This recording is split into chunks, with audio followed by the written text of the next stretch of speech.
Hello, my name is Emmett Stone and this is a Word Facts video. The topic for today will be non-standard usages of relative pronouns in the first part in a series on pronouns.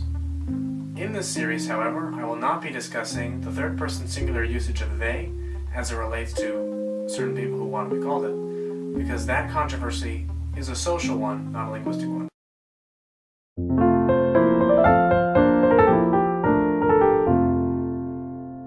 Some parts of speech, also called lexical classes, change over time very often and add new words quite easily. These so-called open lexical classes include nouns, verbs, adjectives, and adverbs. Most slang terms, and indeed most words generally, exist in these classes. Closed lexical classes, on the other hand, change very little over time, and, for example, tense markers, prepositions, conjunctions, and relevant for this video, pronouns will stay the same for hundreds, even thousands of years, while nouns come and go very easily. They is elected to be the neutral pronoun for humans, as it is seen as dehumanizing, and he or she is gendered.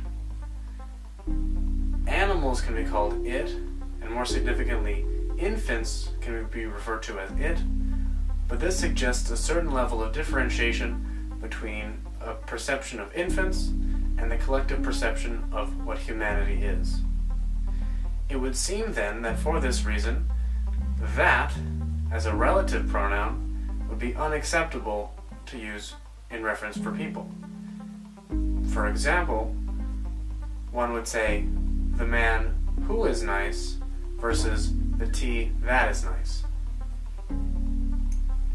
With animals, people tend to opt for that, but the relevant idea is that people should opt for who in reference to people, at least theoretically. However, English speakers use who and that fairly interchangeably all the time. For example, woman clearly indicates a person, but as displayed in the 1999 work, The Woman That Never Evolved, it's very sensible and understandable to see that as a reference to a person.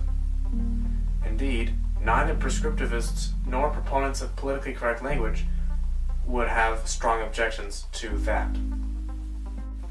No grammar book would recommend that people speak this way, but no native speaker would get confused or offended by this either. This is not to say that will replace who, or that it will replace he or she, or anything like that, but just that language changes even as it relates to humanity. If you've liked today's video, make sure to like and subscribe on YouTube, and if you want to check out more, you can visit the original blog in the link in the description, or check out the Patreon to support the channel and get even more content. Thank you very much.